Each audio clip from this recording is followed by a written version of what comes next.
আগামী 10 বছরে দক্ষিণ এশিয়ার দেশগুলোর 4 ভাগের 3 ভাগ পরিবার প্রাকৃতিক দুর্যোগের ঝুঁকিতে রয়েছে। এ সংক্রান্ত রিপোর্ট প্রকাশ অনুষ্ঠানে জানায় বহুজাতিক সংস্থা বিশ্ব ব্যাংক। বলা হয় এর ফলে বাড়বে দারিদ্র্য ও বৈষম্য। শুধু তাই নয়, 5 বছরে সার্বিক ক্ষয়ক্ষতি বাড়তে পারে 3 গুণ। এ সময় উৎপাদন প্রক্রিয়া ধরে রাখতে জলবায়ু পরিবর্তন মোকাবেলার গুরুত্ব তুলে ধরেন ব্যবসায়ীরা। ইমদাদ হোসাইনের প্রতিবেদন।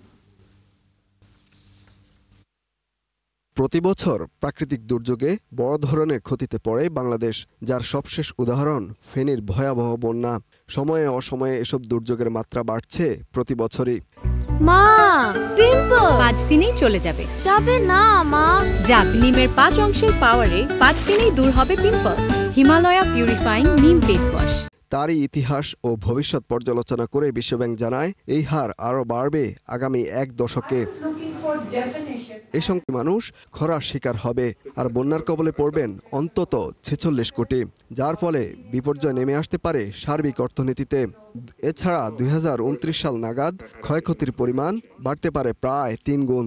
Half of the non-poor Bangladeshi living just above the threshold and therefore facing the risk of falling back into poverty with only a mild shock. So making it even more important. Heat causes a loss of 2% of revenue. Now the firm adapts by installing air conditioning, and then the effect of heat falls to 1. সংস্থাটি জানায় বাংলাদেশ সহ দক্ষিণ এশিয়ার 75% কমপক্ষে একটি দুর্যোগের মুখোমুখি হয়েছে, যার ক্ষতি কাটিয়ে উঠতে পারেননি অনেকে। সেমিনারে ব্যবসায়ীরা বলেন পরিবর্তনের সঙ্গে সম্পর্কিত, ফলে তার নিয়ন্ত্রণে প্রয়োজনীয় পদক্ষেপের উপর জোর দেন তারা। Before investing, people invest their very hard-earned wealth, so that should be very wise. So how to support them? It should be systemic. Now being protected, their optimism rises, and that reduces adaptation effort. There are measures that private sector or individuals are taking without any actual impact. How we could have reaped the benefit if those technical knowledge was there with us, then it would have made the investment worthwhile.